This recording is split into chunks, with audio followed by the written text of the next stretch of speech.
digo un secreto, viene del desierto.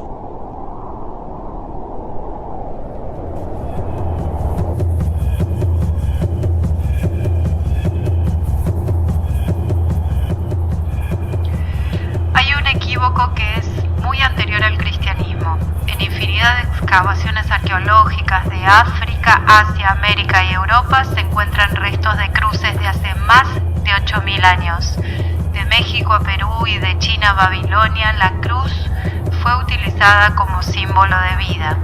Muchos representaron al dios Sol en forma de cruz, así hicieron los egipcios con Osiris, que es además el dios de la muerte y de la resurrección, y los acadios, asirios y babilonios con Shamash. Desde Europa hasta la India, todos los pueblos arios utilizaron también la cruz gamada, como símbolo del sol más o menos divinizado. Odín cuelga de un árbol, el árbol tiene forma de cruz, el árbol vive del sol, la cruz es el árbol, es el sol, es la vida en las 4 direcciones del cosmos. Si la pobre humanidad, desde la noche de los tiempos en que aprendió a guardar el fuego del sol o del rayo, e incluso a encenderlo cruzando y frotando 2 palos de árbol, si la pobre humanidad hubiera guardado el fuego y cuidado la vida, también nosotros podríamos seguir venerando la cruz como el signo más sagrado, el signo de la vida. Pero la pobre humanidad, para su gran desgracia, hizo de la cruz un instrumento de muerte.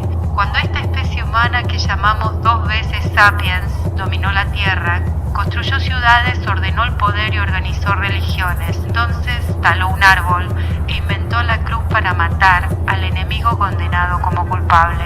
Babilonios, persas y egipcios, griegos, cartagineses y romanos convirtieron el signo de la vida en el más cruel instrumento de tortura y de muerte para esclavos, sediciosos y prisioneros enemigos.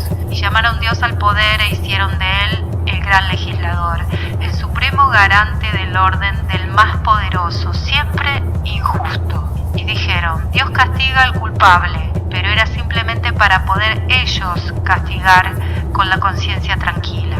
Nadie explicó nunca por qué Dios exige expiación, ni quién gana con que el culpable expíe. Eso hicimos de Dios pobres de nosotros, pues ese Dios no existe, mientras que nosotros sí existimos y seguimos crucificándonos. Miles de años más tarde, un viernes de abril, crucificaron a Jesús, uno más de tantos. El Sanedrín de los sacerdotes le acusó de querer destruir el templo y el pretorio romano lo condenó por amenazar el orden imperial. Ambos tenían razón, pero ambas leyes eran la misma y ambas eran perversas. Era la ley del poder y del orden, de la culpa y el castigo. No eran la ley de Dios, que es bondad y que es vida. Pero los cristianos entendieron muy pronto la cruz, de acuerdo a las viejas categorías de la religión del templo: la culpa y el castigo, el sacrificio y el perdón.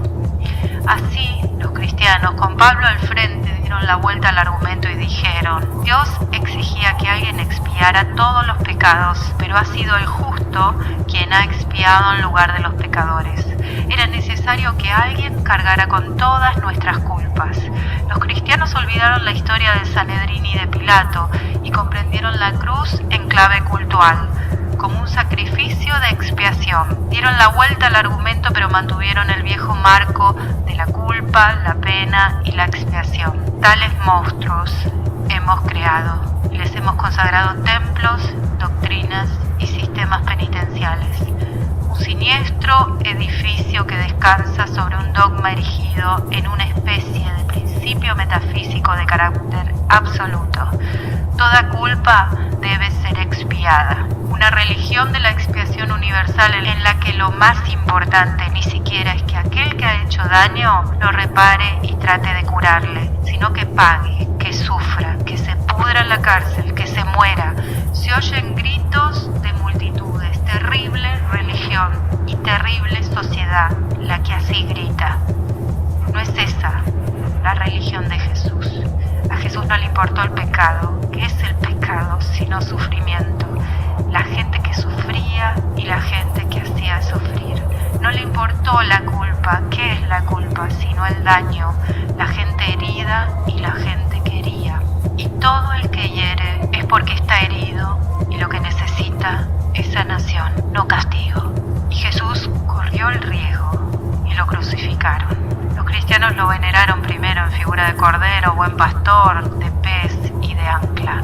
Y al cabo de 300 años empezaron a venerarle en figura de cruz, el maldito instrumento de tortura y de muerte impuesto por los poderosos a los sediciosos y a los profetas. No es la cruz la que nos salva, sino la libertad arriesgada, la bondad solidaria, la proximidad sanadora, la suya y la de todos los hombres y mujeres de buena voluntad.